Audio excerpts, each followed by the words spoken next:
What's up, everybody? I'm Mr. Second Passport. Today I'm gonna compare, kind of give you the bird's eye view of two places where I've lived, South America, in this case Ecuador, versus the Philippines.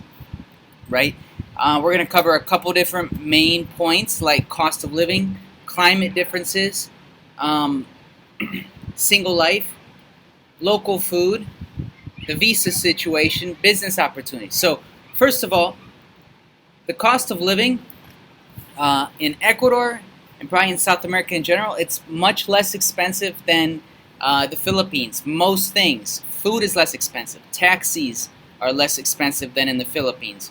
Where in Manila right now, you could easily pay between $2 and $20 for a taxi ride. Gas is way less expensive in a place like Ecuador than where it's subsidized than compared to a place like the Philippines where it floats.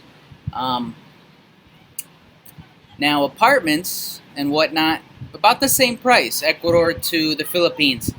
For a decent 1 or 2 bedroom place, expect to pay starting around $350 a month for an acceptable living situation, and up right from there.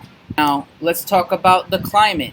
The climate in the Philippines has a long, hot, and rainy season where it really pours for a good part of the day. Most places, like in a place like Ecuador or Colombia, here in South America, if it rains, it might rain for like a half hour and that's it. It's just not as rainy. Hot, humid on the coast of Ecuador, not really, because of the trade winds. It's actually quite comfortable in a lot of places on the coast of Ecuador.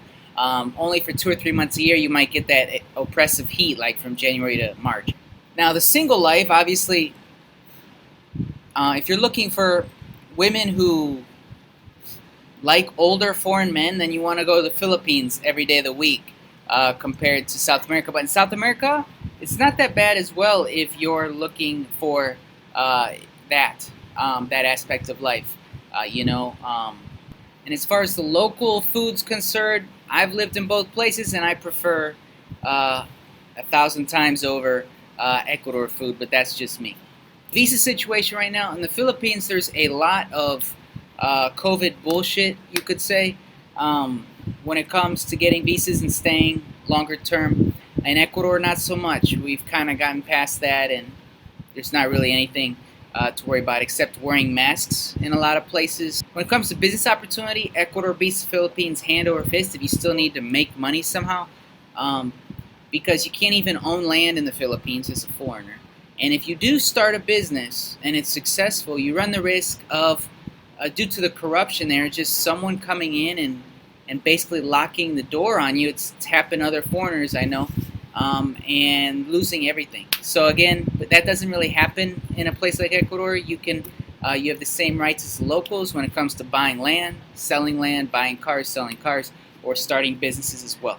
So anyway, something to think about. That's a quick comparison of the two countries, and it kind of depends on what you're looking for, which one you choose. I'm Mr. Second Passport. Take care.